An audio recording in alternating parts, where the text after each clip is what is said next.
L'état d'esprit, il était mitigé parce que, si vous voulez, il y avait beaucoup de gens qui étaient opposés. Enfin, pas beaucoup de gens savaient qu'on travaillait dessus, mais il y avait déjà eu, bien sûr, la naissance de Louis Brown en Angleterre, donc il y avait déjà les réactions, et beaucoup de gens trouvaient que c'était une vraie transgression que d'avoir un embryon in vitro sous les yeux, de pouvoir le voir, ce qui était invisible jusqu'à présent, de pouvoir le toucher, ce qui était, même le manipuler, ce qui était intouchable jusqu'à présent.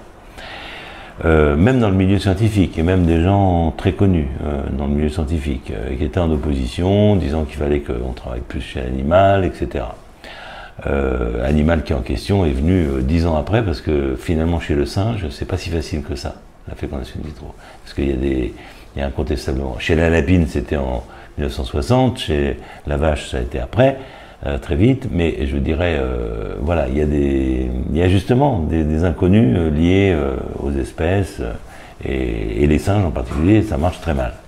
Voilà. Donc c'était mitigé, mais en même temps, c'était extrêmement enthousiasmant, parce qu'on avait vraiment le sentiment voilà, qu'il y avait une possibilité là qui allait quand même résoudre beaucoup de problèmes sur lesquels on passait des heures et des heures en chirurgie, où on voyait bien que les couples étaient détruits, quoi, destroyed. Bon, donc c'était un espoir, et puis évidemment, dès que ça s'est réalisé, même la première fois, ça a été quand même une espèce de boost important, et sur le plan.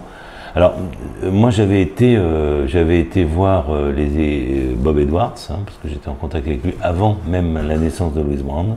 J'étais déjà en contact avec lui, ce qui m'a, donc évidemment quand il y a eu la grossesse, ça m'a stimulé. Je suis allé en stage en Australie, qui travaillait aussi sur la question, dans les années 80-81. Et voilà, et donc il y avait énormément de points scientifiques qui étaient passionnants, et puis de points sociologiques, humains, et culturels, et puis éthiques, parce que en fait ça va être, pour nous, ça va être la naissance de l'éthique. Alors non seulement le président Mitterrand va créer le Comité national d'éthique, mais je veux dire, c'est la première fois que de façon aussi organisée, enfin peut-être dans d'autres domaines comme les greffes ou des choses comme ça, mais tout ça est à peu près dans le même moment, hein.